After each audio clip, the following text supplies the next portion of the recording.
हम मीनू झा प्रणाम करै छी समस्त मिथिलावासी के। एकटा समदाउन गाबऽ जा रहल छी। कोशिश करै छी सब गोटे के नीक लागे तऽ लाइक शेयर जरूर करब। धन्यवाद। जय मिथिला, जय मैथिली। सुतल छलियै बाबा के अटरिया, बाबा के अटरिया, अचके में आयल कहत, अचके में आयल कहत। उठू उठू सखी सब, गाऊ समदाउन, गाऊ समदाउन। आब धिया जेती ससुरार,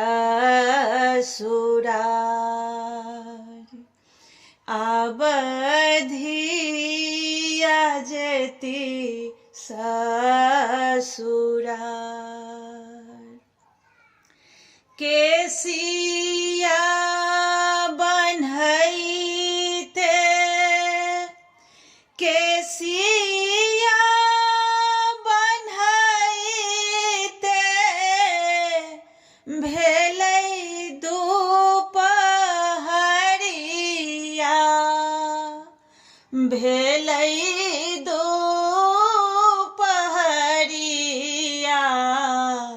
सिन्दूर करैते भेल साँझ, सिन्दूर करैते भेल साँझ। अम्मा जी सौ कनी हम मिलियो ने लेलियै, मिलियो ने लेलियै।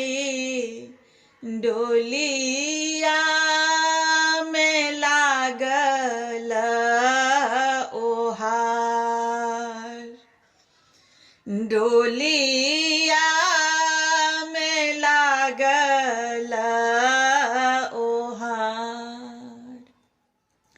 लाली लाली डोलिया, सबुजे रंग ओहरिया, सबुजे रंग ओहरिया।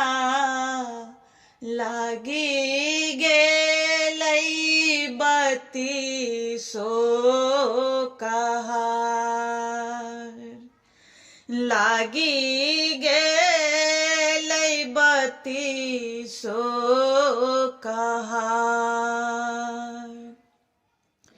मिली लिया जुली लिया, अम्मा है मदोदरी, अम्मा है मदोदरी। मिली लिया कुल परिवार, मिली लिया कुल परिवार।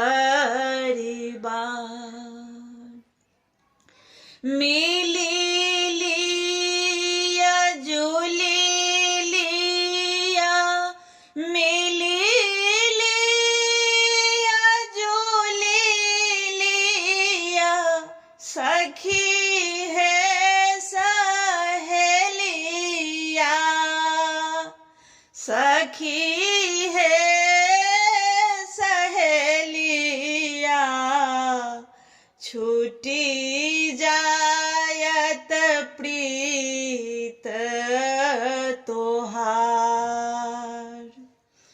छूटी जायत प्रीत तोहार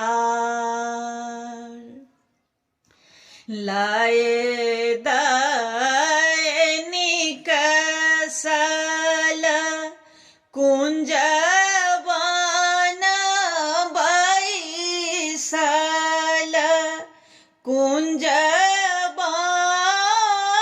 बैसल जहाँ माई योन बाप जहाँ माई योन बाप।